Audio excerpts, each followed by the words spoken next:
Bonjour, mes amis. It is delightful to be here with you this evening. My name is Dr. Krista Kosterman, and I am the Chief Science Officer here at the DNA Company. And I am joined by Dr. Richard Horowitz. And this evening, we are going to have a wonderful conversation that is going to span many different conditions that interestingly all boil down to this funny little cell that we are, funny little component of our cell that we have within the mitochondria. Dr. Horowitz, welcome. It's good to Th- see you. Yes, thank you. It's nice meeting you and being here to help everyone with what I suppose are a lot of people with a chronic fatiguing illness, which is quite common these days. Yeah, I would say I do. For those new to the audience, we do a lot of webinars at the DNA Company, and several of which touch on chronic disease, touch on kind of concepts of brain fog and fatigue, and it becomes, unfortunately, I would say, one of the more popular topics because it touches so many different people's lives, and that's something you see in your practice, right?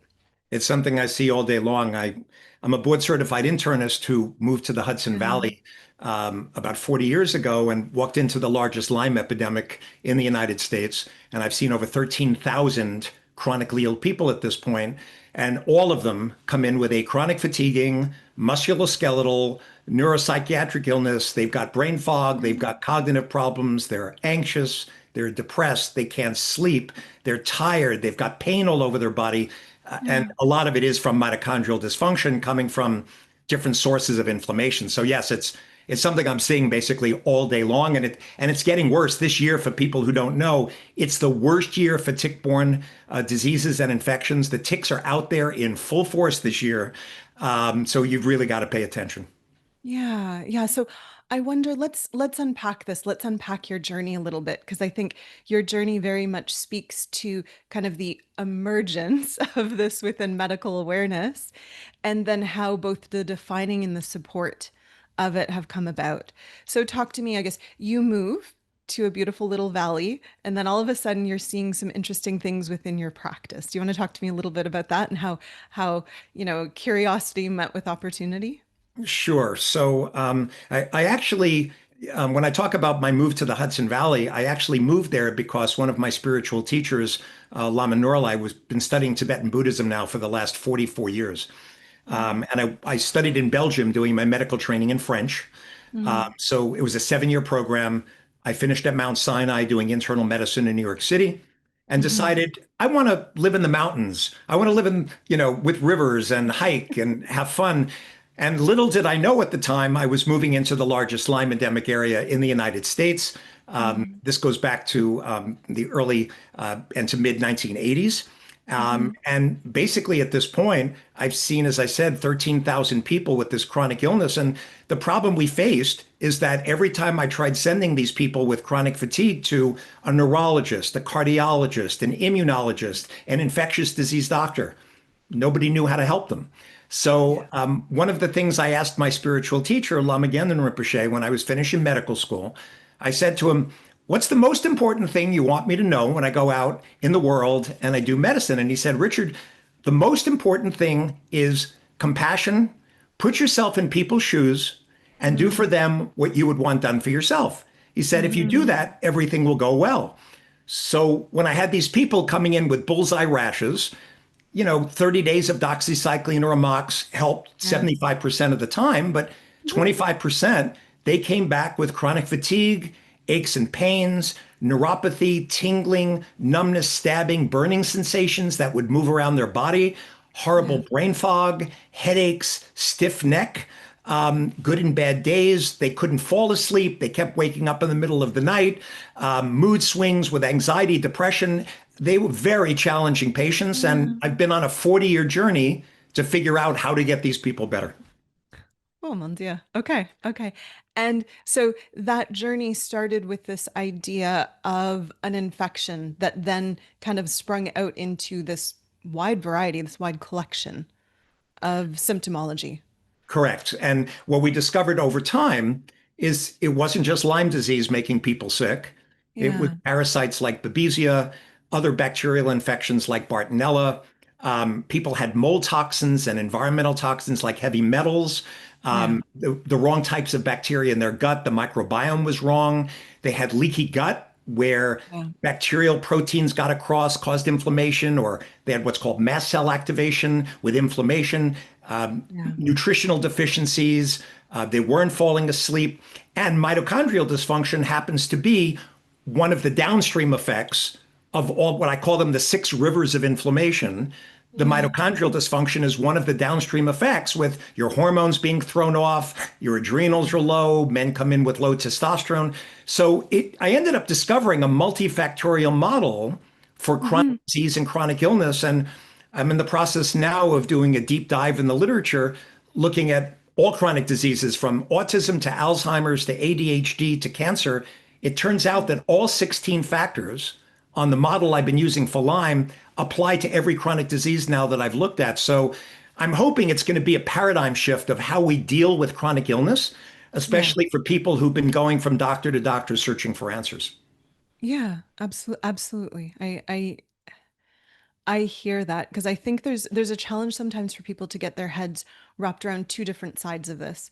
The first side, that a tick bite can then present one way in one person, a different way in another person, and yet they both kind of come back to the same root cause, right? Yes, This tick bite bumped that all off, right? right, And then I think separate and apart from that, it's really difficult to see those long-term impacts, why some people get them, why some people do not, and how treatment can vary so differently, even though, again, it's the same tick bite, that same mitochondrial eventual dysfunction, right? So correct.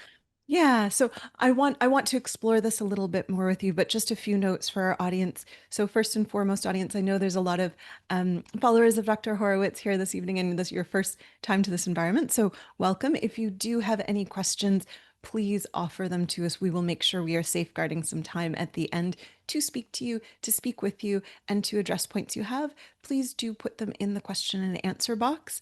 We do have the chat as well open. We love to engage with you. For the regular offenders on this, I always try to find out where the most interesting place that people are calling in from. So far, we had someone call in from a boat. So if anyone's on an airplane, that's my goal one day, but let us know where you're calling in from. Um, and we also put a poll out because it's really important, both Dr. Horowitz and I, that we're showing up to the support of you and what you're hoping to understand. So, Katie or Vanny, if you can just toss that up on my screen for me. Ah, thank you. All right. Oh, it disappeared. If you can bring that up again, please. Mhm. There we go. Thank you. So, audience, we asked you, um, how do you or how often are you experiencing chronic fatigue that does not improve with rest? And unfortunately, albeit not surprising given tonight's subject matter, almost half our audience, 43%, is saying they're experiencing that on a daily basis, with frequently being 33%. So a majority of people here this evening are struggling with a lot of the symptom picture, or at least a hallmark of the symptom picture, Dr. Hartz, that you've spoken to. What symptoms are you currently experiencing? I know, audience, there was a little bit of a technical glitch here. So this is going to probably be the number one.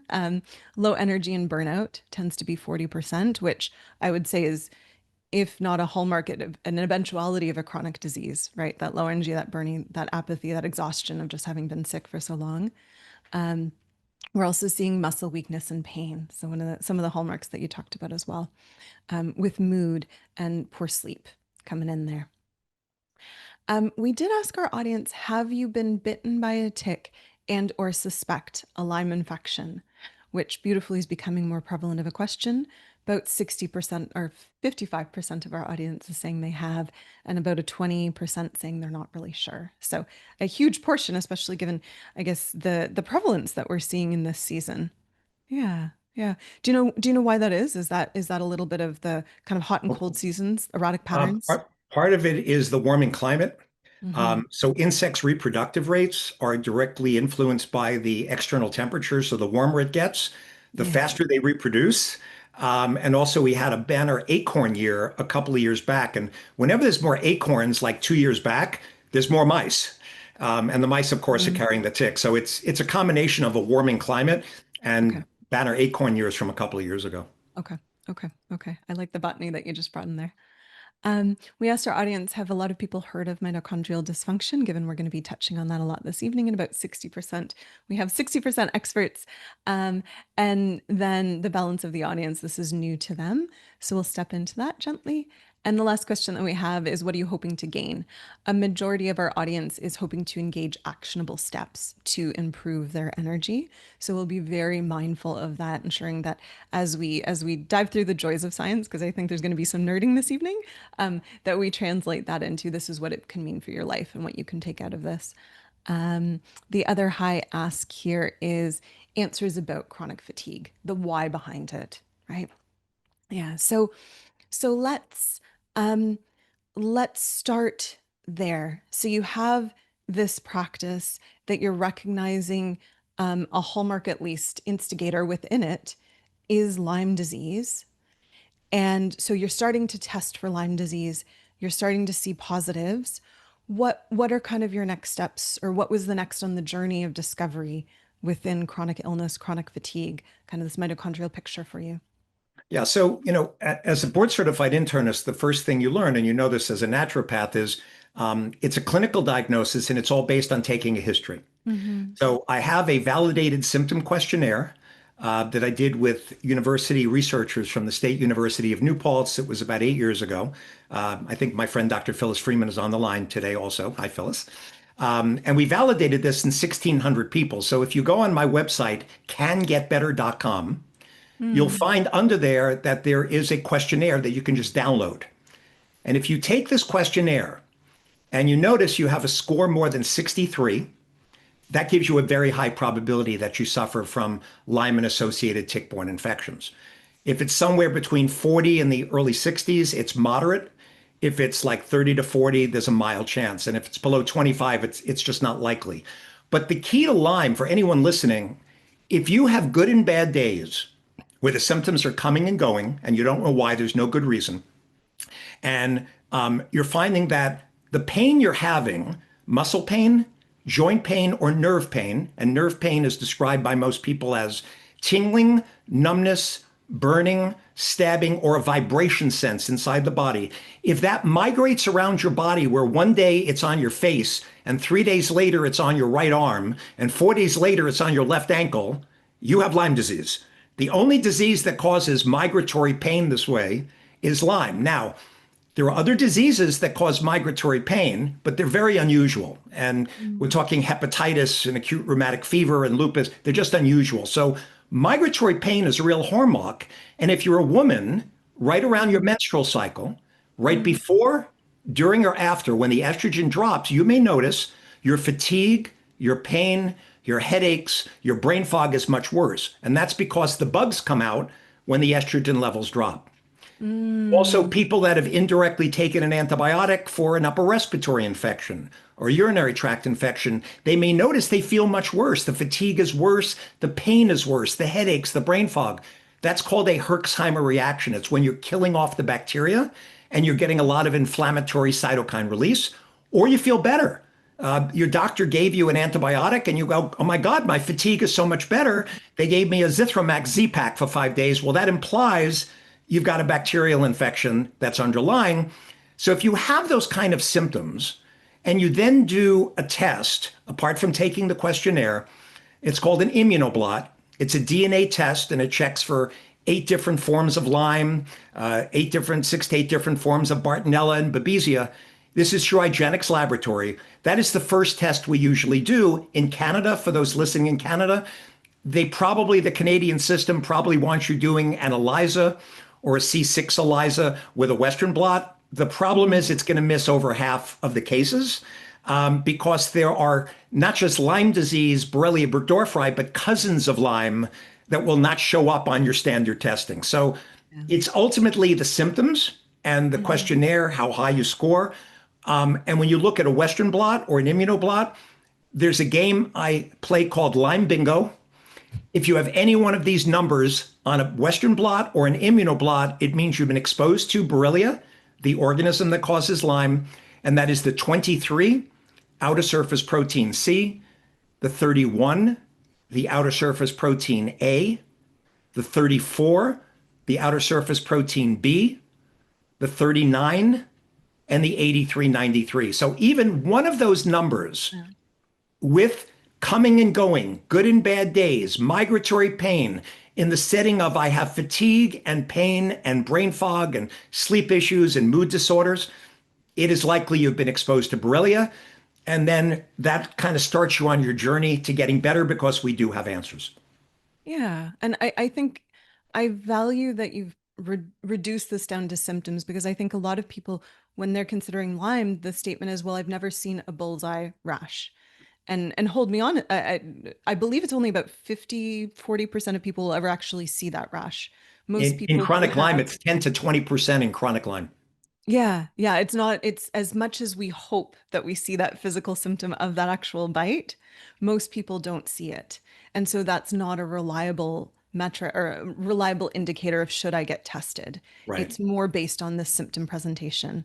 And I value that you've offered audience here this evening a checklist that can at least start that journey. And by the way, half of the rashes don't look like bullseye. They're solid spreading rashes. So Mm, you could go to the emergency room and the doctor will say you had a cellulitis, a bacterial infection in your mm, skin, or you have herpes zoster shingles, or you've had a spider bite. I mean, these are the common ones I hear when yeah. people have been misdiagnosed because the EM Mm. rash looks like a lot of different rashes. It's not just a bullseye.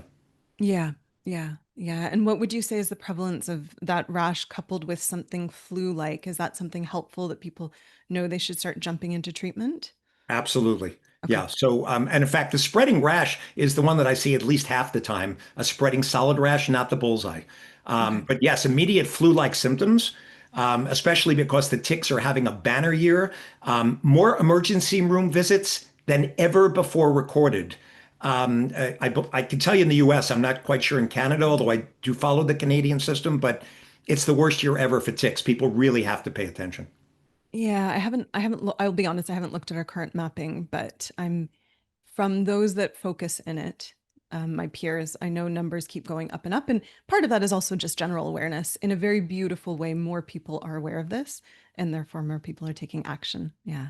So let's connect a few dots between how Lyme can kind of kick off this chicken and egg of mitochondrial dysfunction. Because mitochondrial dysfunction, we know, I mean, I would venture audience if I said, what does mitochondria do? We have sleeper cells out there that are going to say powerhouse of the cell. So maybe before we even connect the two and how dysfunction impacts body, let's have a conversation about what exactly does the mitochondria do outside of powerhouse of the cell. Right. Yeah. So yes, so I mean everyone kind of knows the mitochondria is the powerhouse of the cells. I think that's obvious for most people at this point. Sleeper cells. Yes. What people may not know about specifically is that the mitochondria are also needed for immune activation, Hmm. for differentiation. A lot of your cells that help to fight infections. They relate to what's called calcium signaling. Like calcium, when it enters your cell, turns on switches in your cells. So certain things work or don't work. The mitochondria also provide energy for detoxification. So we're Hmm. exposed to hundreds of thousands of chemicals that are getting into our body every day. These chemicals get into your mitochondria, they damage them. And when the mitochondria get damaged, you've got these cells in your body that are scavenging, kind of looking for things that cause inflammation, things that could damage your cells. So what happens is the mitochondrial damage actually sets off a whole inflammatory reaction. Hmm. So energy systems, calcium signaling, even hormones. We make hormones. Mitochondria even help to make hormones. Your cholesterol is transformed into something called pregnenolone, which helps make sex hormones, adrenal hormones. The mitochondria are helping in that way. So there's a lot of things that the mitochondria do. It's not just energy production. Hmm. And in every major disease we would talk about, whether we're talking about because all of your major organs that use energy, your brain, your heart, your liver, your Yeah. kidneys, right? All of these need mitochondrial function to be working properly. So when we're discussing Alzheimer's and Parkinson's and brain diseases or autism, mitochondria are not working properly. When we're discussing the heart and maybe congestive heart failure, cardiomyopathy, the mitochondria are not working. In Hmm. the liver, 1/3 of people now in the world have something called fatty liver. They're accumulating too much fat in the liver. That is a mitochondrial dysfunction. and it causes insulin resistance where you can't handle glucose properly. Glucose and insulin resistance drives inflammation. So ultimately, inflammation is the number one cause of every chronic disease you're going to hear about. And the inflammation comes from multiple sources, but ultimately, whether it's infections like Lyme or Bartonella Mhm. or viruses, whether it's toxins like mold, whether it's the wrong type of bacteria in your microbiome, whether you have leaky gut where the wrong types of bacteria are getting into your bloodstream or food particles, whether you're not sleeping or you have nutritional deficiencies, I call these the six rivers of inflammation. They're found in literally every one of these 13,000 chronically ill people I've seen. And the downstream effects of these six rivers of inflammation is an ocean of inflammation, and it all affects the mitochondria, which Yeah. again is affecting your immune system, your detoxification pathways, how you make hormones. So it's really affecting every system in your body. Yeah, yeah. And so this I would speculate and please offer me feedback here. The reason we are seeing such a variety of presentations, even within the same disease umbrella, so be it Lyme, be it chronic fatigue, be it, there's so many chronic diseases these days. The reason there's such variety, even with under one umbrella, is because there's an element of what mitochondria are being impacted. If you have glial cells, so those that kind of keep your brain happy and clean, impacted, that is really going to lend to neural inflammation and that brain fog, right? That experience of fatigue. Compared to, I think you offered the example of the liver. If it's impacting it there, you're going to see a little bit more of a metabolic presentation as well as a detoxification presentation. Is that fair? Yes, absolutely. Yeah, yeah, yeah, yeah. Um, so so what do we do about this? Because it feels like this self-fulfilling prophecy, right? So audience, right? We know that mitochondria makes energy as well as kind of holds this huddle as to what's going on in the body. And then if it will then respond effectively by not working as optimally, and then that has downstream impacts within the body. So it feels like this chicken and egg of how do we catch it so that we can start supporting it. What are your thoughts there, Dr. Horowitz, throughout your work? How do you go about catching it? So, the way that I've done it, and we use mitochondrial regeneration on a daily basis. In fact, I don't know that I'll have time to show you all this, but I brought some of my supplements. They're down below here. I could show Please the, show and but tell. we'll do show and tell later. But I'm using, NT factors with ATP Yeah. 360 every day. I'm using CoQ10. I'm using NADH. I'm using Mito NR with dicotide riboside. As I'm getting older, I realize that aging and mitochondrial function, they go together, right? Mm-hmm. So I'm doing this regularly for myself as part of my prevention protocol, we'll say, to try and Yeah. stay alive on the planet while exercising 7 days a week. Yeah. Exercise stimulates mitochondrial function.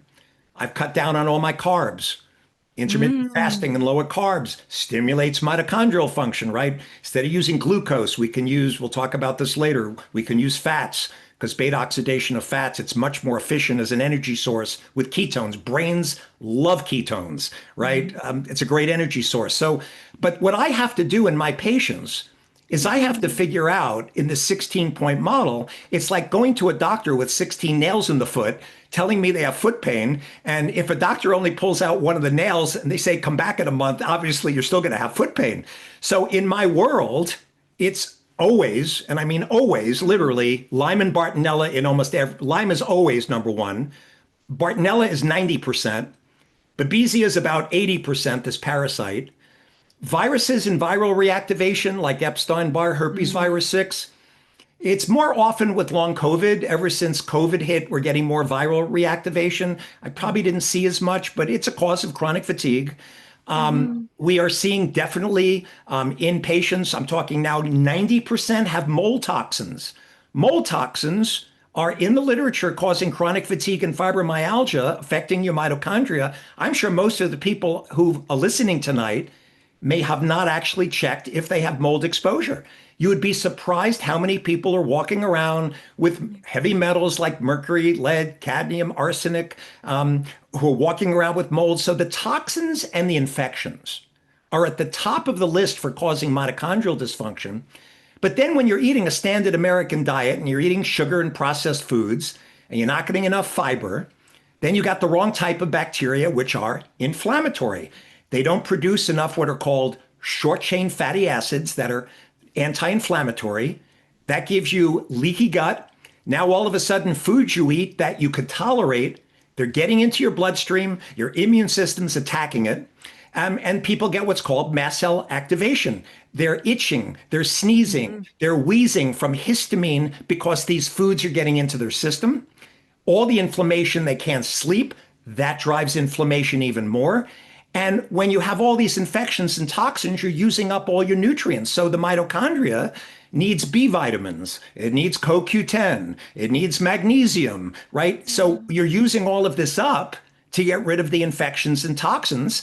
And then ultimately, your hormones get thrown off. Your testosterone's low, your sex Yeah. hormones are low, your adrenal hormones are low as downstream effects of the inflammation. And they get psychological issues and neurological problems, and they're Mhm. deconditioned. So I have to go through this 16-point model Yeah. in detail to figure out where is the inflammation coming from that's damaging the mitochondria. And it's not enough to just, in other words, take mitochondrial supplements. If I don't find where the inflammation is coming from, it's just not going to fix the problem. Yeah. Yeah. I something I value as you were speaking, because we quite often a lot of our so we do a lot of webinars and they tend to focus on genes and how genes will curate your experience within certain parts of life. So how easy sleep is or how prone to infection you might be, et cetera, et cetera.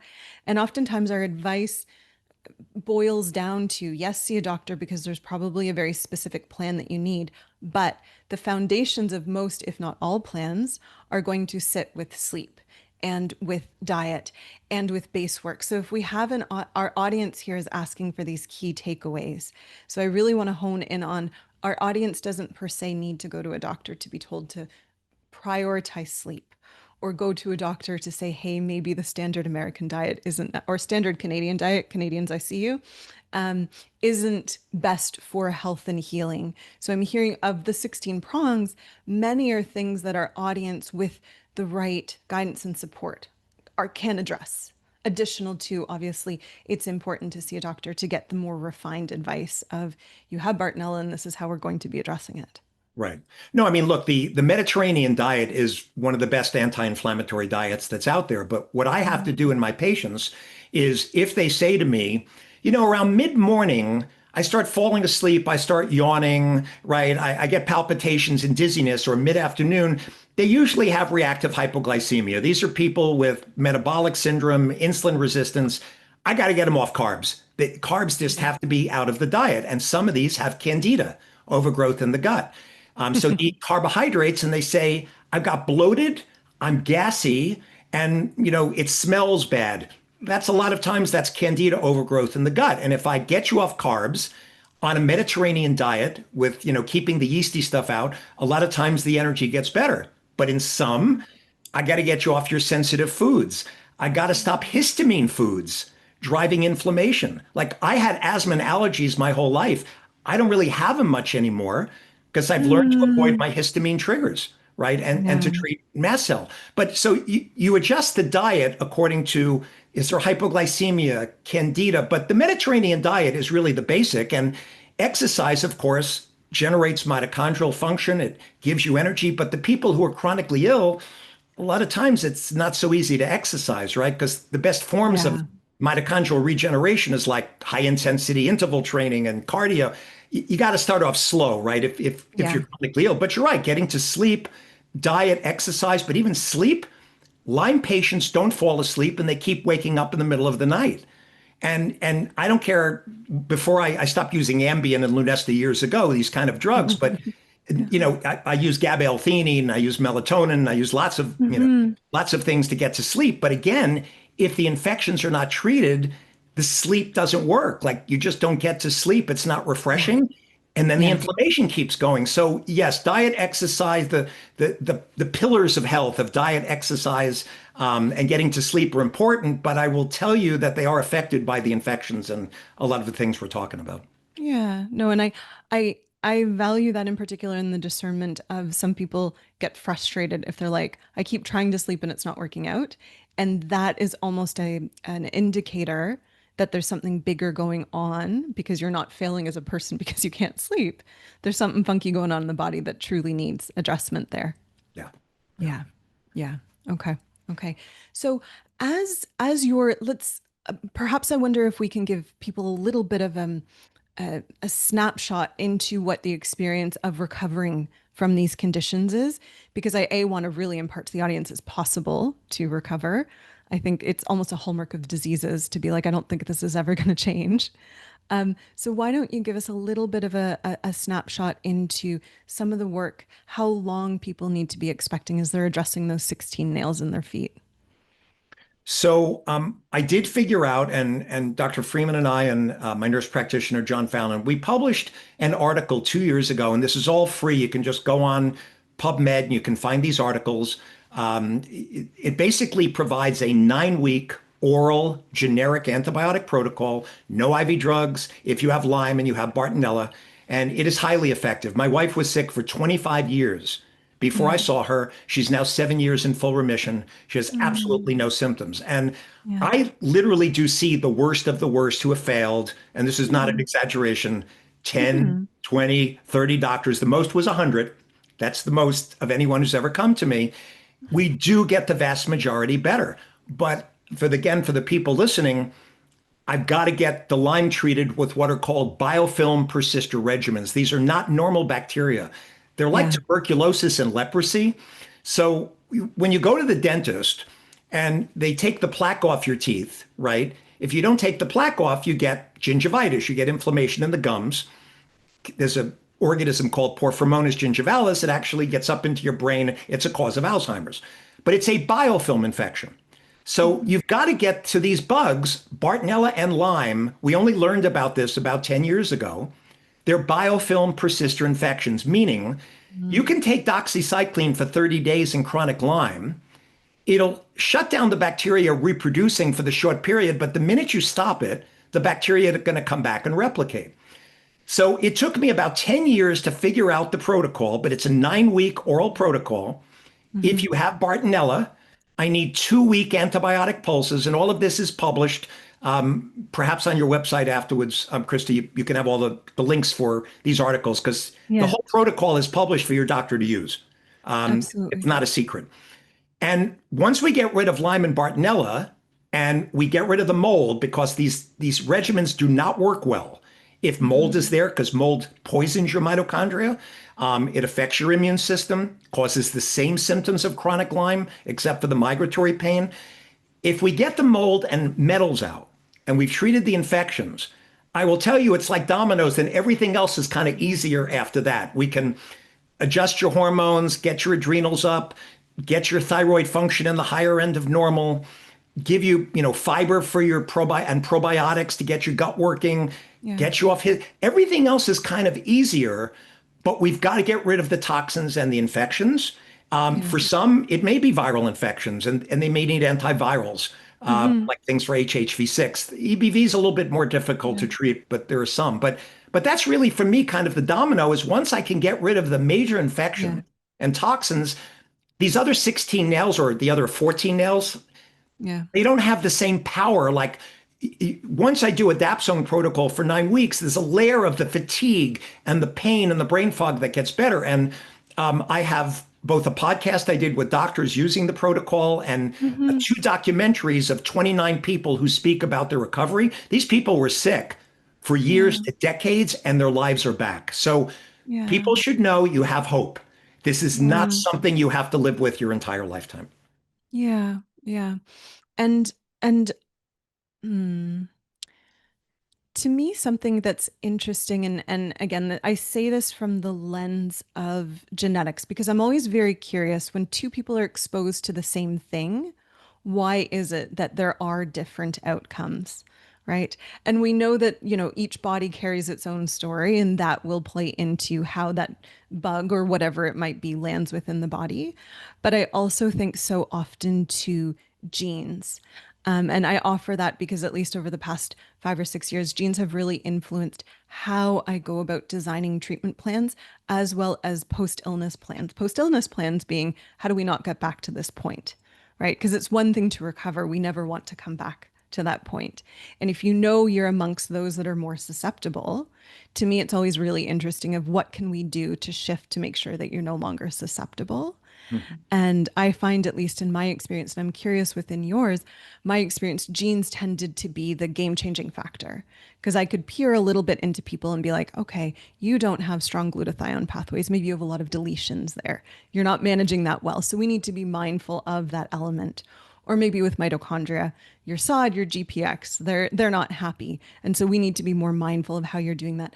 When you're thinking, so you've gotten someone to the point of the offending factors, the offending buggos have been dealt with. You're managing the other 14 and you're kind of leveraging diet, lifestyle, etc., herbs to support that recovery. What are you thinking from a post-illness perspective? How are people exiting your office? What are you offering to them to kind of avoid this in the future? Because people don't want to come back to this space. Right. So you were talking about specifically how to stop getting tick bites again. Like are you referring to that? Or are you referring like how do we clean up kind of the damage to the body after all this free Let's speak radical more to the oxidative stress? damage. Yeah, Okay. damage. So yeah, so as you were talking about with genetics, so one of the first genetics we learned about as Lyme doctors years ago was Mm-hmm. HLA-DR2 and DR4. So Mm-hmm. these people that have these HLA genes, they're more prone to inflammation. Mm-hmm. So your Herxheimer reactions, the amount of Mm-hmm. inflammation you're going to get when you're killing off these bugs, if you happen to be HLA-DR2 or 4, you're going to get a lot more inflammation. From the perspective of genetics, from like the SOD gene and the GPX genes, Mm-hmm. right? So a lot of the free radical oxidative stress, and again, many people may not know this, but most of your free radical oxidative stress actually comes from the mitochondria, right? It's one of the major forms of where it comes from, and it's got to be regulated. So there are genetics like the SOD gene, the superoxide dismutase. So free radicals, you need some free radicals for the metabolic pathways to work well, but too many free radicals, that's when you start getting inflammation and that's when things go Mm-hmm. haywire. So in people that have, problems with the SOD gene, superoxide dismutase, so the superoxide radicals, these free radicals that are superoxide, they're really harmful for the body. Mm-hmm. So what your body wants to do is in this genetic pathway with SOD is transform your superoxide into hydrogen peroxide, right? It's the first step in transformation. And then your GPX genes, your glutathione genes, are going to take this hydrogen peroxide and it's going to take H2O2, hydrogen peroxide, and make it into H2O, into water, right, with alcohol. So you need the GPX, the glutathione genes, you need the superoxide genes, you need cofactors like manganese. We make glutathione with N-acetylcysteine, alpha lipoic Mm-hmm. acid. It regenerates glutathione. So if you're missing those type of genes, or in people that have the UCP1 gene, where they're just metabolically like they're brown adipose tissue in their abdomen, it's like doc, no matter what I fast, no matter what I do, I gain weight and I have insulin resistance. Those are those people that usually have a UCP1 gene. They can't Mm-hmm. burn. Their Mm-hmm. calories are not burning properly because they're just not uncoupling the ATP production from heat production in the body. So absolutely the genetic pathways are playing a role. And similarly, the people that have trauma, most of the people that have seen me, they have Mm-hmm. trauma. They have PTSD from either being gaslit, from going from doctor to doctor, or being told it's all in their head. And, I see them and I say, well, they were right. It is all in your head. You've got spirochetes in your head and you've got toxins in your head. And, they laugh. But even that, the genetics is, and I know you know this, and we could discuss this without great detail. There are genetic pathways like COMT, catecholamic methyltransferase. So Mm-hmm. if you're a high anxiety person and you're pushing out epinephrine, right? You're in a Yeah. fight or flight mode and you've got a lot of norepinephrine and epinephrine and dopamine, and you can't degrade it and it's hanging around in your body, you're going to be somebody who's going to be a worrier, right? Mm-hmm. So one of the genetic pathways, and you know this better than I do because you look at these things all day long, but I think it's called the MET allele. These are your worriers, right? Yeah. These are the Yeah. people that can't degrade catecholamines, like so they're constantly on edge. Mm-hmm. And it's the same thing with some of these other pathways when you're Yeah. talking about norepinephrine, Yeah. the alpha 2 receptor, right? Yep. If you can't degrade and uptake norepinephrine, same thing. You're going to be more prone to a depression and anxiety and Hmm. PTSD, Yeah. and the serotonin uptake receptors. You Yeah. need serotonin for your happy hormone. So if that gene is not working, right, you're Yeah. also going to find you're more prone to PTSD, like emotions. They're stronger. Like a lot of people get trauma, but those people, the trauma really gets into that Yeah. hypothalamus amygdala. They've got Yeah. PTSD. They don't recover as well. So I do see a lot of PTSD and trauma. I do see a lot of this, and I do see a Absolutely. lot of people that the inflammation doesn't shut off. And I think that's where the genetic pathways, regarding looking at these, that's going to kind of give you that clue as to Yeah. why someone had such severe PTSD, depression, anxiety, why the inflammation just doesn't shut off. They can't detoxify. The SOT gene Yeah. isn't working. So, I mean, it's a Yeah. brief overview, but I does that kind of put it together for some of what you're It doing? it does. It does. And I value that. And I value in particular kind of uh, lacing that in with the emotional experience of it, because it's a very long journey, and there's going to be especially curated by several genes, several pathways of genes, how you're experiencing your neuroadrenal and how, do you have access to serotonin, which is already going to be compromised based on some of the things going on in the gut, right? That will influence how strongly this is going to sit and how much recovery, arguably mentally after the fact, you're going to have to be doing. Excuse me. Yeah. So, Dr. Horowitz, I'm seeing a lot of questions. And so I want to start transitioning to that point. But before we do, is there any other thing that you are hoping to offer our audience this evening, or anything you think that we've missed in the course of our conversation, that you would like our audience to know before we transition into that question and answer period? The only thing I would tell people because of the mind-body connection and what's happening here is the 16-point map for me is like a treasure map of trying to get to the end of the rainbow, right where the pot of gold is and where health is.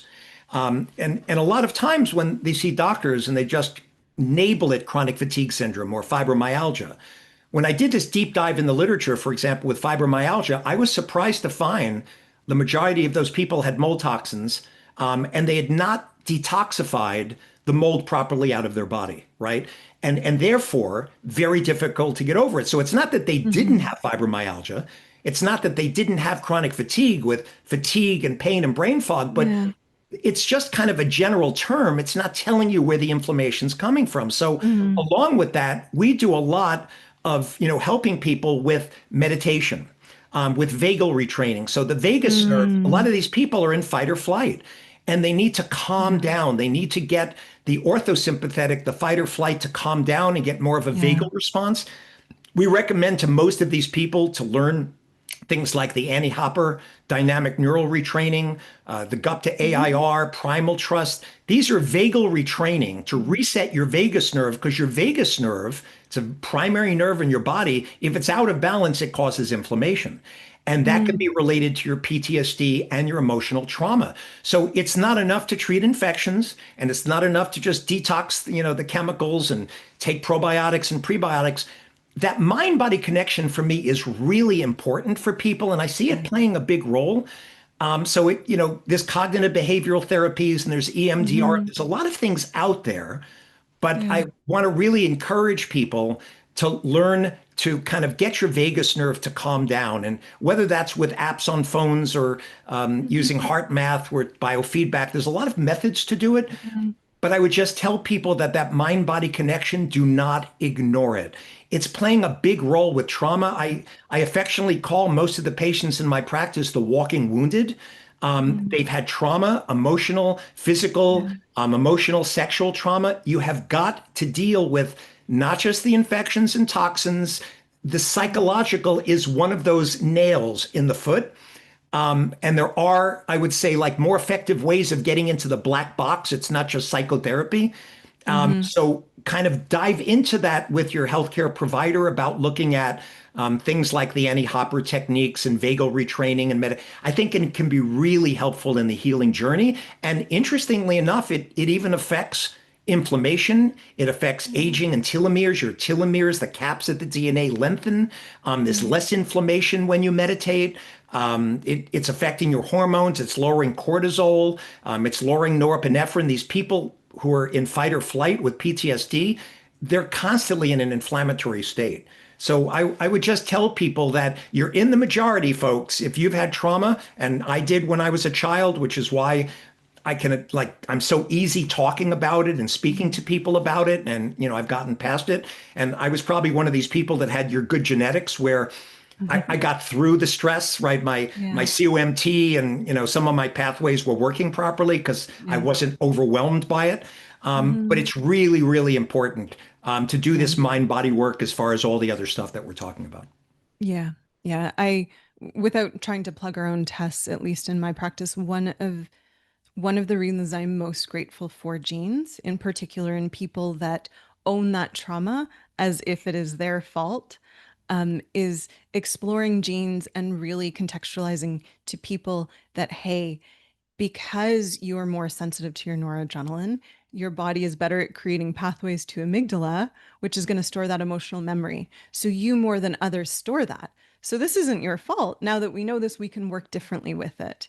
And so liberating yourself as the cause of it and learning how to work with it. Just like, for example, with detox pathways. If you got a GST deletion, you got to be a little bit more mindful of what you're exposing yourself to.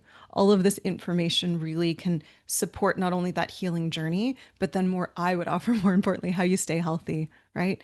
Yeah. You want joy within those years, joy within the health. Yeah. Yeah. All right. So And I and by the way, and everybody, because we mm, talked a little bit about intermittent yes. fasting, before and calorie restriction. Yeah.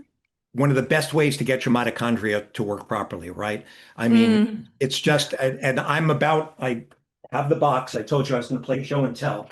Love it. Yes. Ah, you're a proloner. Okay. So my wife and I are about to start. I just have to get through a little bit more. But Oh. so we take a prebiotic every day, Mm-hmm. MGP fiber. This helps the good bacteria in your gut, and it's a natural GLP-1 agonist. So you don't have to take all of the shots these days that people are getting to lose weight. This is a natural GLP-1 agonist, and it helps the right bacteria in your gut. To block one of the major inflammatory pathways, we're taking either liposomal glutathione. Magnesium is necessary for mitochondrial function, as is mag. Mm-hmm. So I take a mineral supplement because Mm, we're using up the minerals when we're detoxifying all the time. yeah. Um, I take magnesium malate. I Mm, actually take 4 once a day or twice a day. I love this particular form for the mitochondria. yeah. I Touching do on hearts. CoQ10 every day as part of my mitochondrial Mm-hmm. regeneration. I use NT factors with ATP 360 every day Mm, for my mitochondrial mm-hmm. function. Nitric oxide production with L-arginine also Mm-hmm. helps this switch in the nucleus in the mitochondria, PG1 alpha. I take Circo2, helps to form L-arginine. Carnitine, L-carnitine moves those fatty acids into the mitochondria for energy because I'm not eating meat these days so much. Mm, Here's my methylation cofactor. My homocysteine was high, and you need methylation for epigenetics, so your mm-hmm. genes turn on or off correctly, but also even to make glutathione, because it takes homocysteine with cysteine, right, Mm-hmm. to which then eventually forms glutathione. Mm-hmm. I use alpha lipoic acid to regenerate my glutathione and to help stop free radical oxidative stress. It also stimulates mitochondrial production. Mm-hmm. And acetylcysteine helps to make glutathione in the body. Mm-hmm. Quercetin and resveratrol, these are considered things that affect your sirtuin genes for longevity, Mm-hmm. which help you with aging. Mm-hmm. And here's my MitoNR, my mitochondrial Mm. nicotide riboside, which again helps with mitochondrial function. So people laugh at me when they come and visit me and have a cup of coffee in my house I don't know, folks. This is what I'm doing to stay alive on the planet these days. Yeah, yeah, yeah. Well, extreme times to a degree call for extreme measures, right? We can't derive nutrition from our food in the way that we used to before factory farming. So here And we I don't are. have anybody left in my family. They've all died of different forms of cancer. I'm the last one. So, Mm, I'm really conscious of getting my NRF2 pathway. It's one of these antioxidant pathways that yeah, affects the sirtuin genes, detoxifies chemicals, hits the P53 cancer gene yeah, with things like broccoli seed extract. I didn't bring you all my supplements that I take, but I'm very conscious of shutting down inflammation with yeah, mitochondrial function. And the older I get, exercise 7 days a week, getting 8 hours of sleep, staying away from the car, right? This is what I'm doing to be yeah. able to stay alive and stay healthy. Yeah. Yeah, yeah. So there we go, audience. You got to poke into the I would speculate since people see it's probably on the countertop. I think most of our audience keeps theirs on the countertop. I do. All right.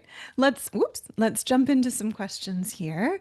So Sam has a question and this was offered at the top of the hour. So he's asking, have you seen any connection between advanced cytokine activity and mitochondrial dysfunction? So kind of what is the influence of cytokines on mitochondrial dysfunction? So the major factor, so the mitochondria, so the DNA in your body is protected by histones. So they're not as sensitive to free radical oxidative stress. But the number one thing that damages mitochondria is oxidative stress, reactive oxygen species, reactive Mhm. nitrogen species. The mitochondria don't have anything to protect the fragile mitochondrial membranes. And the Mhm. problem is that once you get inflammatory cytokines produced, by turning on a switch inside your nucleus like NF-kappa B, turned on by viruses and Lyme and a whole bunch of things. Mm, Here come all these inflammatory cytokines and chemokines. They're affecting the mitochondria. And what happens is once it mm, damages the mitochondrial membranes, or it damages the mitochondrial proteins in your electron transport chain where you make ATP, or it mhm, damages your mitochondrial DNA and it gets outside your cell, your immune system recognizes this as a danger. And these are mm, called DAMPs, DAMP, danger associated molecular patterns, and what are called inflammasomes. So when the mitochondria get damaged, your body is on high alert. It's like, all right, we got to get rid of these damaged cells, these damaged mitochondria. So the question is a good one. It's ultimately inflammation, mhm. cytokines, free radical oxidative stress, nitrosoup stress. That's what's affecting the mitochondria because there's nothing to protect them. And that's why I think for most people thinking about lipid replacement therapy, NT factors for the mitochondria, and using these things, even the drugs you take to stay alive. When I detox mold, if I use cholestyramine or cholesterol, it affects mitochondrial function. If I've even got people on things that they like for sirtuins, like metformin, right, which people Mhm. like rapamycin for aging, it still affects your mitochondria. Yeah. Every drug just about that you take is adversely affecting your mitochondria. So you can't ignore mitochondrial function. We're not Yeah. living in a world without infections and toxins. We're kind of being bombarded. So it's a great question. It's ultimately for me, and Christy, you can please weigh in. I mean, it's the number one thing that's really damaging and causing most of the problem. Yeah. Yeah. Yeah. And I like what you emphasize there as to how delicate to a certain extent the mitochondria can be and how that can propagate forward because mitochondria makes its own protein that add to that energy production. So the moment it becomes susceptible to whatever that assault is, cytokines, stress, the toxin, environmental exposures, or an illness, that impacts it and that kind of kicks off that chicken and egg, right? Yeah. No, I value that answer. Yeah. All right, Sam, I hope that was helpful. The next question is coming in from Jenny. Um, they're asking, can Lyme be passed from one person to another, for example, mother to child, or is it something that's exclusively more bug vector? No, absolutely, Jenny. It can be transmitted from mother to child. In fact, when women are pregnant, usually we've had to give them antibiotics during their pregnancy to stop the transmission. Mm, Fortunately, we've treated over 100 women with pregnancy, and we've given them like one drug like Omnicef, Ceftonir, or cephalosporin, and the babies are always mm, healthy. But no, maternal transmission absolutely is possible. Even in the blood supply, it's not Lyme that you get from the blood supply. mm. but it's just about every other tick-borne disorder I could name. Uh, Relapsing fever, Borrelia, Yeah. Miyamoto is in the blood supply. Yeah. Babesia, parasite in the blood supply. Ehrlichia in the blood supply. Viruses. So you can get it from blood transfusions, maternal fetal transmission, and even people that get like transplantation. Babesia can be Mm. transmitted even by like renal Mm. transplants. But most of it Yeah. is by ticks. But yes, a mother has to be very careful. In fact, some children with autism spectrum disorder, it is suspected that it is Mm. in fact Lyme and Bartonella that got Mm. into the children, apart from like the microbiome being off and environmental toxins affecting them. Yeah. Autism also is an MSIDS disease. It's all 16 factors that I discussed earlier. This is my new book from Simon and Schuster next year. But yes, maternal, please be careful. In Mm. fact, women, before they get pregnant, they normally should be tested. And if they have, again, a chronic fatiguing illness with coming and Yeah. going, migratory pain, especially, you've really got to be careful. Yeah. So you would position that as something that should be part of a standard panel that those that are pregnant take in order to prevent Absolutely. No. transmission. When you realize Yeah. that Lyme is in epidemic proportion worldwide, Yeah. BMG Global Health just a couple of years ago said that 14.5% of everyone living on the planet, one out of seven, has already been exposed. And the CDC said it's almost a 500,000 people a few years ago.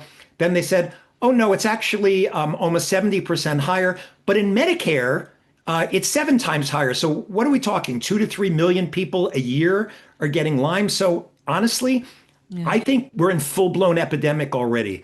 Yeah. A lot of people who are complaining of these chronic fatiguing illnesses, Lyme, Bartonella, Babesia viruses, toxins, mold tox. This is what I'm finding is actually causing a lot of the mitochondrial dysfunction and making people ill. Yeah. Yeah. So, audience in particular, those that are pregnant, this is an opportunity to advocate for that sort of testing because, as I'm hearing from Dr. Horowitz, that's not necessarily going to be something that your doctor will innately offer unless you're advocating for it. Okay. So, Jenny, I hope that was helpful. All right. Krista, a name sister, is asking the question of, did you ever see Lyme or co-infection that migrates to the sinuses? Are sinus issues related to Lyme and or its co-infections?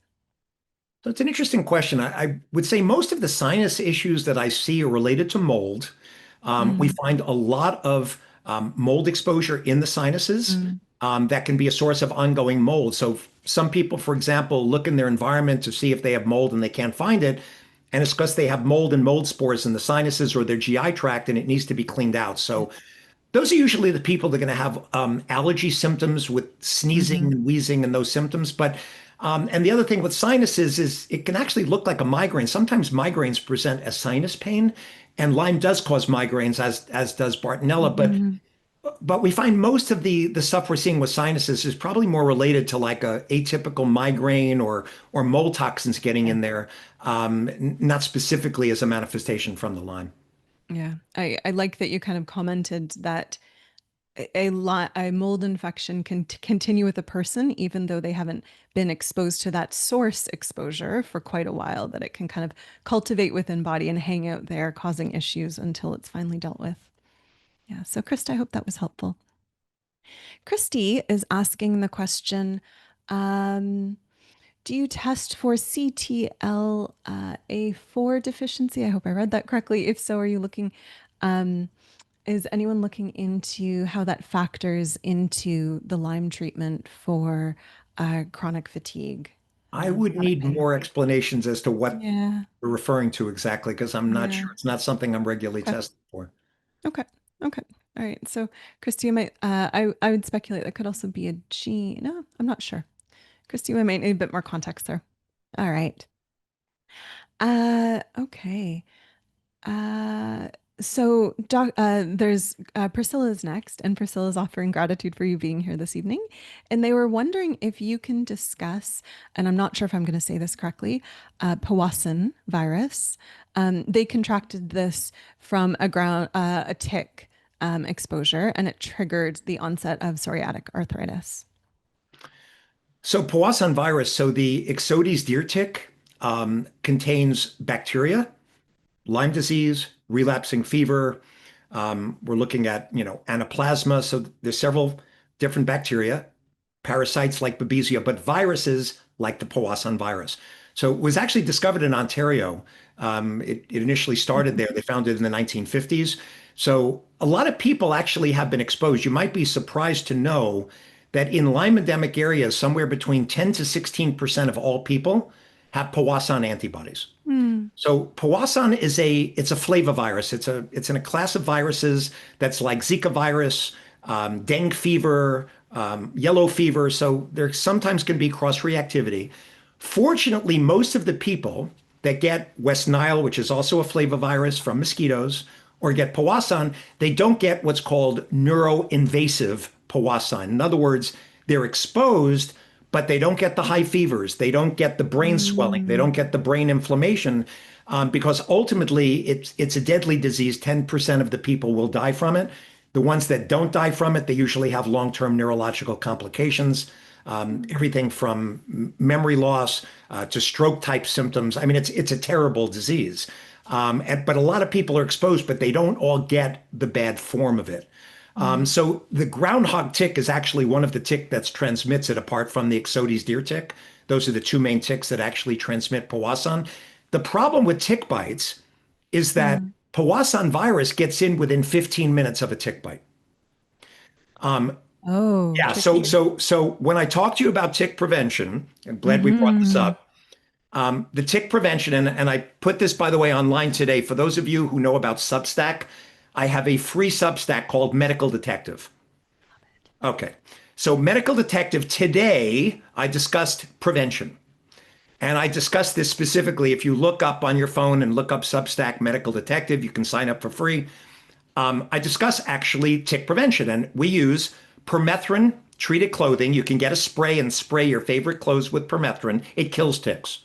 And I use picaridin 20%. I have a bottle with me every time I walk my dog outside because Mm. it repels ticks and mosquitoes. And I use the 20% because I sweat a lot, and anything less than that, the mosquitoes are killing me. So we do this, and then we come inside, we do tick checks. We have to check our dog. We have bait boxes, and we've sprayed our property. But if my dog Molly goes anywhere beyond the property, we're finding ticks on her at this point. And we've never seen this, by the way, in the last 15 years that New York Tick Control has been coming. So you can throw your clothes in the dryer because the high Mm. heat will desiccate the ticks and kill them. I say this as an example because last week I came inside and I put on shorts that I had worn from the day before, and I had picaridin on.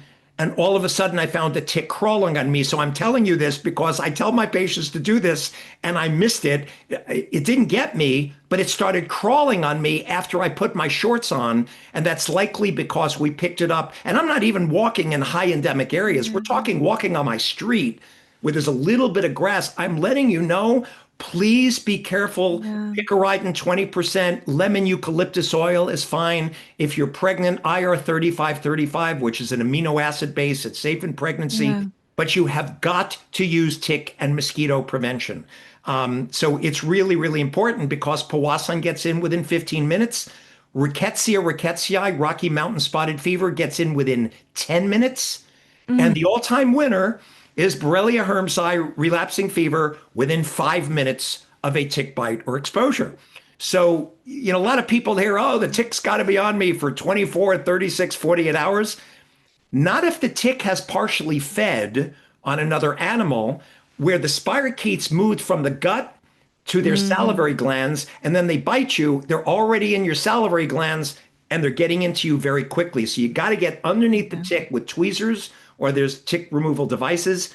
Pull it straight up. Do not squeeze it. Do not put, Vaseline or matches or anything because it regurgitates all of the bacteria and viruses into your Mm. skin. But Yeah. good question on Powassan and tick prevention Yeah. because it does get in actually very quickly. Yeah. So, audience, another myth to an extent that we've busted. So, you don't have to look exclusively for bullseye's rash for Lyme to have happened.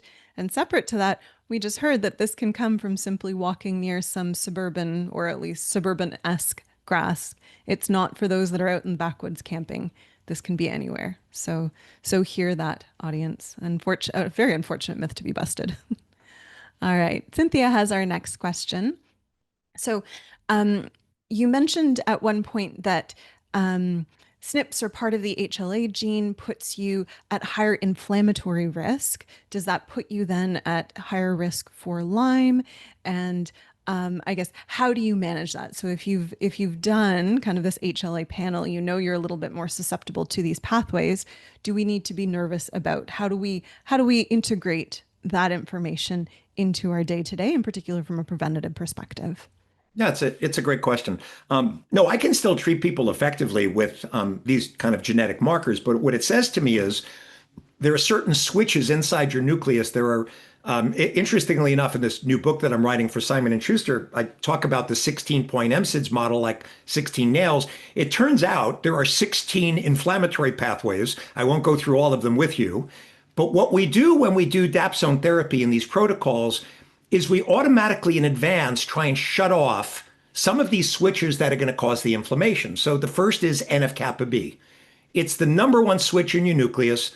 Once that turns on, inflammatory cytokines, chemokines come out like TNF alpha, interleukin 1, interleukin 6. It's going to create a lot of inflammation. Every patient is on N-acetylcysteine, 600 milligrams twice a day. Hmm. Alpha lipoic acid, 600 milligrams twice a day, unless they're hypoglycemic and they have problems with glucose, because sometimes alpha lipoic acid can cause your blood sugars to swing, and Hmm. glutathione. The second pathway that we do is NRF2. We stimulate that pathway with high dose curcumin, turmeric, at least 1,000 a day, 2,000 or higher. Everyone is on broccoli seed extract, sulforaphane glucosinolate. This is an amazing supplement. It's one of my favorite. If you had to go to a Hmm. desert island and say, hey, doc, I can only take 10 supplements, sulforaphane, broccoli seed would Yeah. be on the top of the list because it lowers inflammation by stimulating NRF2. That helps you to make more glutathione. Hmm. And it's also helping your DNA to be repaired. It's helping to stop oxidative stress. It's stopping this P53 cancer gene. And it's getting Hmm. rid of all these environmental toxins. It's opening up those detox. So everyone is on curcumin, broccoli seed, resveratrol. That's your third NRF2 stimulator. And we advise organic green tea because those four things are helping with NRF2. Earlier, Krista, you mentioned about microglial cells in the brain. Microglial cell activation stimulates a third pathway called NLRP3 inflammasomes. We see it with COVID, we see it with Lyme, we see it with BART. We shut it off using low dose naltrexone. We shut Hmm. it off using very low dose melatonin, not more than even a milligram, to shut down Hmm. that pathway. So what we're doing in our patients, even if they have this genetic marker that they're going to be prone to inflammation, we've got them on herbs like the BLT formula from Research Nutritional with Sarsaparilla smilax, which shuts down Herxheimer reactions. We're Hmm. giving them things that help to detoxify on a regular basis. And when they get Herxes, we alkalize the body.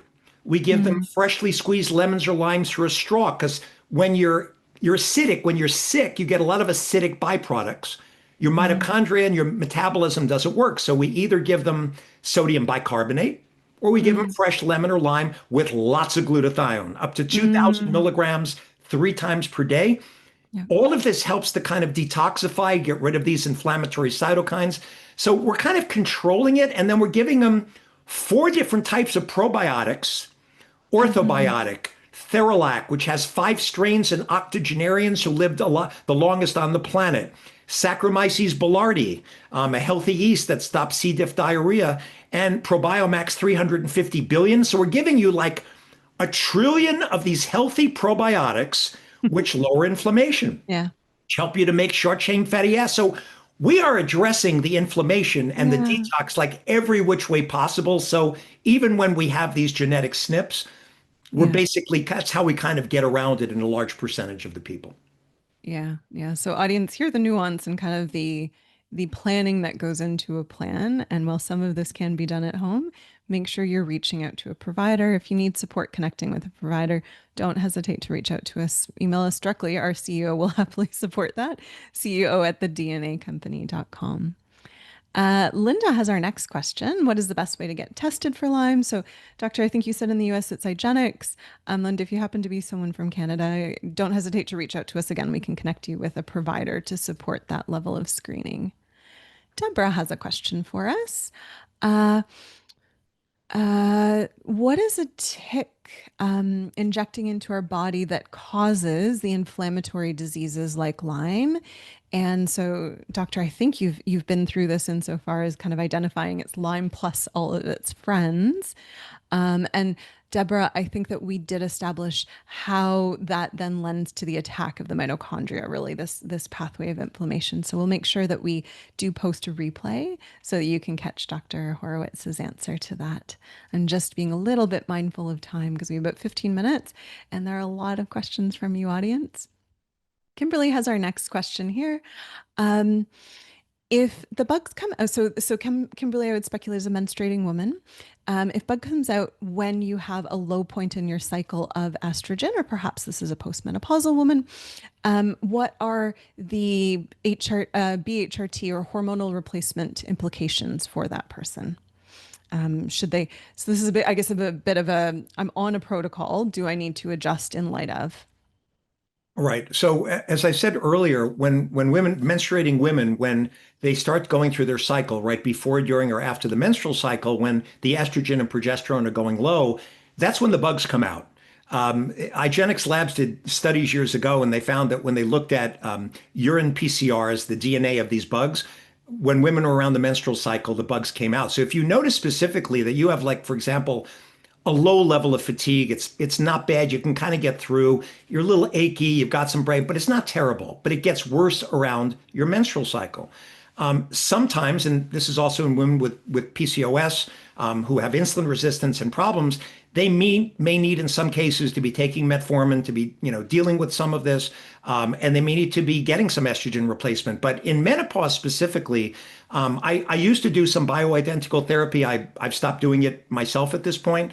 Mm, A lot of the things we used to hear about years ago of uterine cancer and breast cancer, it's not really as bad as what they actually said it was. They've changed the guidelines a bit over time. mhm, And it does cause brain fog. I mean, when your estrogen levels go down, progesterone hits GABA receptors in the brain to put you to sleep. And estrogen is needed for the hot flashes and mood swings and memory concentration. People do get brain fog. mm, So hormone replacement and balancing, it is important. And yeah. as I said earlier, almost every one of my patients, when they do a saliva test for adrenal function with a Mm, DHEA cortisol, DHEA is low, their stress hormone, cortisol is low throughout the day. If your cortisol is low, that's like your battery of your body.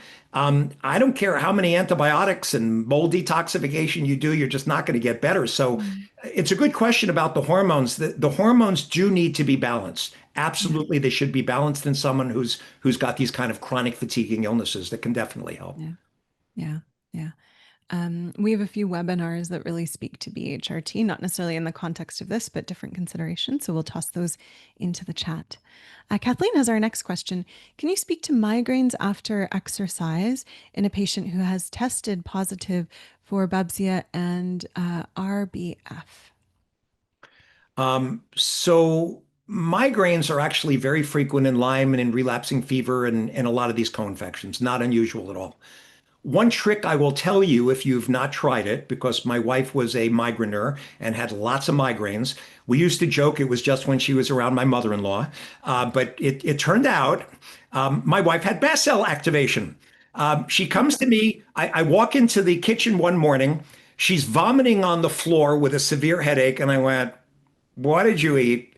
And she went, "Oh, my friend brought over some bone broth. I've heard that bone broth was really healthy for you." Well, bone broth is a histamine trigger, and she decided to have some dark chocolate the night before. Now, she didn't know, and I didn't know at the time, that she was that histamine sensitive.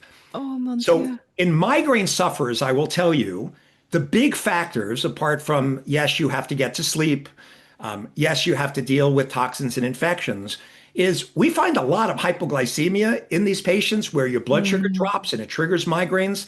And many of these migraine sufferers have mast cell activation. mm, Once they get off their histamine foods, they get off their aged cheeses. And I hate to say this, but I was in Belgium for 7 years, so please don't even talk to me about cheese because I love, eating cheese. I can't eat it. I can't have a lot of Swiss and Gruyere. It does make me itch a little bit. So coffee, cheese, fermented foods. Fermented foods are good for your gut. They're good for your microbiome, but they're not great for you if you have mast cell activation. So if you're a migraine sufferer, you definitely look at magnesium deficiency, which is needed for mitochondrial function. Look at CoQ10. It helps with migraines. It helps with mitochondrial function. Look at your B vitamins. It's interesting when they talk about migraines, the things they get for migraines are the same things you use for mitochondrial function. But I do find that hypoglycemia, mast cell activation also plays a big role. And at least in my patients, once they get off histamine foods, on a Mediterranean diet, getting off carbs, stimulating blood, getting those blood sugar swings under control. Then once you've treated your babesia, you've treated your relapsing fever, the migraines usually go away. Now we do have to use some of the injectables these days, like Ajovy and some of these new ones out there. They're very effective. Some of the newer drugs out there are great, but fortunately, I find a lot of times the migraines does get better when you've treated the infections and when you've given magnesium and CoQ10 and B vitamins and gotten on the proper diet and gotten off histamine. So I hope that's helpful because those are kind of the tricks that have helped a lot of my migraineurs in my practice to stop having as many migraines. You threaten cheese and chocolate. That is a big statement right there, sir. All right. Roberta has a double header for us. The first question is, can you share some information about how, I guess, DNA informs or supports methylation, and then its relationship to um, HLA, or at least I would speculate perhaps its relationship to inflammation. Um, without, I guess, going into for those on the call, DNA 360 offers a really strong methylation panel, insofar as we go markedly beyond MTHFR, which is the popular gene when many people talk about methylation pathways, and it really dives deeper into the nuance of what forms of B vitamins best support, and how aggressive, how many methyl products can your methylation pathways handle, and so. Dr. Horitz, I wonder, especially once people have insight into their methylation pathways, how does supporting that then kind of support downstream inflammation? Like methylation, I talk about it at least in terms of a communication system within the entire body. Mhm. How does supporting methylation support those with chronic fatigue and mitochondrial dysfunction? So, so a lot of people probably who are listening, and especially if they've attended your seminars, they probably know this. But so when you're doing methylation pathways, the methylation genes are really necessary for it's called like epigenetic modifications. You're not changing your DNA, Mm-hmm. but you're changing how the genes turn on or off. So I'll give you an example. Most of my Lyme patients are anxious, they're depressed. Lyme and Bartonella and these things cause OCD, they cause psychosis, they cause a whole host of psychiatric issues. A lot of this is based on methylation pathways. A lot of these psychiatric illnesses, the mitochondria are having a problem, and methylation pathways are very important, turning on the genes on and off, whether you actually develop some of these mood disorders. And as we talked about earlier, I need a lot of glutathione in my patients to deal with all the free radical oxidative stress because glutathione is your number one main antioxidant. And although I normally think when I learned years ago about methylation, like my homocysteine was high, so I take a methyl protect per day with methyl B6, methyl B12, and methylfolate, and my homocysteine's great. But the methylation pathways also help you with glutathione. We discussed it very briefly earlier. It's a pathway called the transsulfuration pathway where homocysteine, cysteine, it ends up converting into glutathione. So what we see in our patients is most of my patients are on methylation support. A lot of times people worry about hypermethylation when they got kind of anxious and stuff. And I will tell you, although I know it's theoretically possible, I don't know if it's just my patients are so sick, we generally don't see it because Mm-hmm. I'm using a lot of methylation support in my patients. It's part of the 6 primary detox pathways in the liver in the phase Mm-hmm. 2 with glutathione. I don't really see an overstimulated pathway. Most of my patients need Yeah, some methylation support. And again, it's absolutely. helping the genes to turn on and off properly and helping glutathione. So maybe, Krista, is there other things that you would say is helping there with it? Yeah, well, I guess we have genes that really curate. Does body well receive methylfolate? Does it well receive methylcobalamin? So methyl form of B9, methyl form of B12, and then COMT in particular, right? That being the guy that supports SAMe in that last connection. And so I would offer this is oftentimes a little bit more within the healthy population. But nonetheless, I found that since methyl B vitamins are very sexy and popular within supplements. And if you line up any formulations, you're probably going to see them several times because they tend to be things people like to add generously. I see a lot of people just overdoing it, and that overdoing can create a little bit of hyper or too excessive methyls, which then can cause an agitated state. So it's really important within the healthy population, but I find especially sometimes within sick, being able to curate based on genes can be very helpful. But I agree with you, support the observation that those that are sick, because they're drinking it up so quickly, it's being used so quickly, there's forgiveness there. Yeah. Yeah. Yeah. Okay. The second part of Roberta's question here, and I want to be honoring of time. We're starting to cut a little bit close, audience. Um, just wondering if you could speak a little bit to biofilms and how biofilms can disrupt, I guess, access to treatment. Namely, so you're taking something, and how does the biofilm shift that? So most of the chronic illnesses, that we learn about in med school, like endocarditis, an infection in your heart valve, biofilm infection, Hmm. candida overgrowth in your gut, biofilm infection. So what we didn't know about Lyme and Bartonella, and this is about 10 years ago, we discovered this, is we thought that the reason these bugs kept coming back after treatment were what are called cystic forms. They're otherwise called cell wall deficient forms, L forms, S forms, cell wall deficient forms, round body forms. It turns out that these bugs form biofilms very quickly in the body, and the bacteria are hiding under the biofilms. And what happens is the antibiotics can't penetrate properly, or the herbs you're Hmm. using. You could be using traditional Chinese herbs or cemento, banderol. There's a lot of good herbal protocols that are out there. But if they can't penetrate through the biofilm, these bacteria that are in the biofilms is where most of the inflammation is coming from. So these persisters, what happens with these bacteria is they go dormant. So if you take amoxicillin or you take Rocephin IV, it's going to hit the actively growing bacteria. But what it will not do is it will not affect these persister bacteria, these dormant bacteria that are in the biofilms where your antibodies can't recognize them, so they're Hmm. hiding from the immune system. The Hmm. antibiotics can't penetrate, and you've got to open up the biofilm. So when we do the Dapsone protocol, which is we use up to 4 biofilm agents. I'm using biocidin. I'm using a form of stevia from Nutrimetics. I'm using Hmm. cinnamon, clove, and oregano oil. And Hmm. I'm using peppermint oil, which is compounded, because we found out that it lowers the amount of antibiotics you need to kill some of these bad bacteria. So I am giving 4 biofilm agents twice Huh. a day to open up these biofilms when I'm using rifampin and dapsone and methylene blue and pyrazinamide, which are persister drugs used for things like tuberculosis and leprosy. The reason we're able to now get rid of Lyme to the point that it's not coming back, at least my wife's 7 years in remission, and so are many people, is it's because we've opened up the biofilms and we've hit these persisters, which is where it's kind of the hiding place of where the bacteria are hiding. And every time you stop treatment, just comes right back. So these biofilms and getting rid of them are very, very important. And by the way, women that have breast implants, they get biofilms on them. You've got to be careful. Hip Yeah. replacements, joint replacements, Mhm. you get biofilms on them. So the bugs can actually get into the biofilms. And then you've got Lyme and Bartonella seeding in different parts of your body. So sometimes people actually, this is a problem with the biofilms, kind of Yeah.